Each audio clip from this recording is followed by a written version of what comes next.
All right, so I'm going to take a minute to kind of cover, just some of the general um,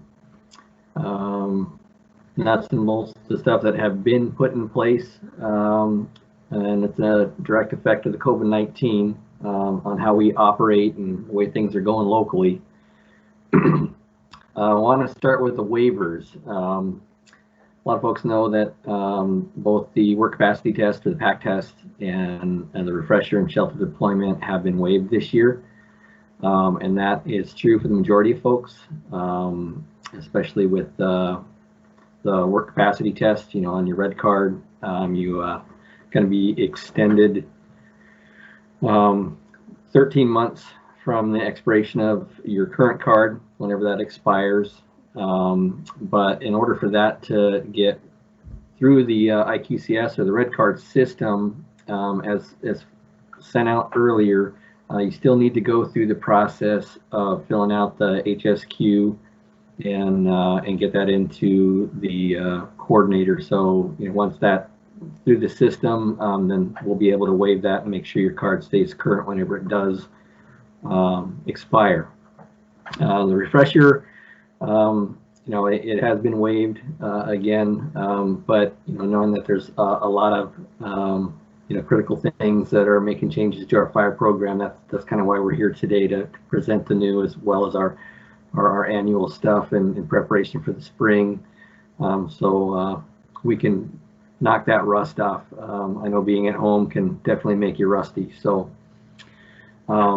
and that also includes the shelter deployment. The other caveat to that is that if you're new to the Forest Service and haven't had a work capacity test before, that's still going to have to be put in place, and we're getting ourselves set up to be able to do that, and still maintain our social distancing and keep all that intact. So a note to supervisors that are out there, if you know that you have some new employees or seasonals coming on this year that are going to need that, it's just real critical to be able to coordinate that sooner than later. Also, there's been some changes and recommendations from the Department of Justice in regards to filing CA1 applications. And really the major change that they've expressed is that for folks that are working in fire or the emergency services and are high risk and have a higher exposure potential, they have streamlined that CA1 process, knowing how much it'll impact us locally. And having said that, it essentially means that if you're on a fire, you're in contact with the public on a regular basis, they are going to not scrutinize, when it happened, where it happened, as much as they would traditionally with the CA1 that aren't out in the public a lot and in a work capacity. The documentation of trying to figure out where you may have or may not have contracted COVID-19 would be much more scrutinized for folks that are not in the fire world or emergency service or have high contact with the public, and other potential scenarios like that. The second one, or the third one, excuse me, is the chainsaw refresher and field research. And it's my understanding that we do have waivers in place now for those folks that were due or expiring for their field recertification. They have been extended out to the end of the fiscal year. And then I'm going to have Colin chime in a little bit here if you would too, but the chainsaw refresher, it looks like they're putting that together, but more than likely the refreshers won't come around until the fall, or as things potentially we get relief from the COVID-19. Colin, is that consistent with what you're seeing? Yep, so the waiver I sent out a couple of weeks ago, it says that if you expired between October 1st, 2019 and October 1st, 2020, you are waived. So if you expired prior to October 1st, 2019, you're out of luck until the next available time to do research. And also with the refresher, that is postponed and it's going to be determined when we're going to have that, when we get more information and kind of figure out what's going on with the situation we're in. Thank you, Colin.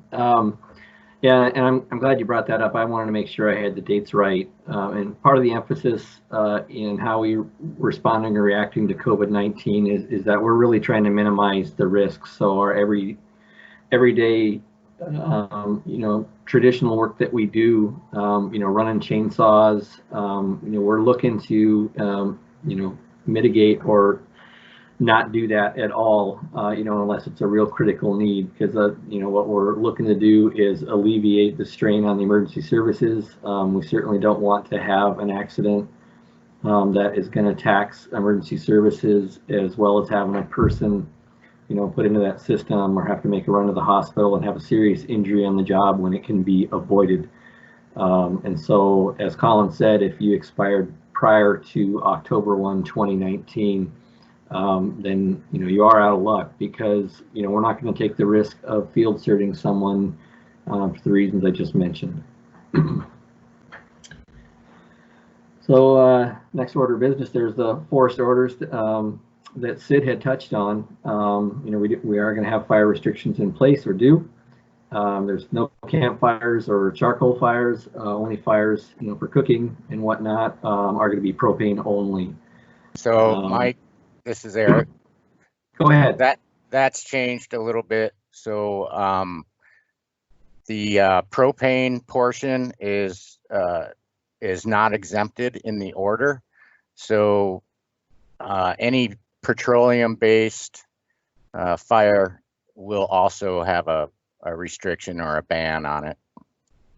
Okay, so we're looking at no flames at all, correct?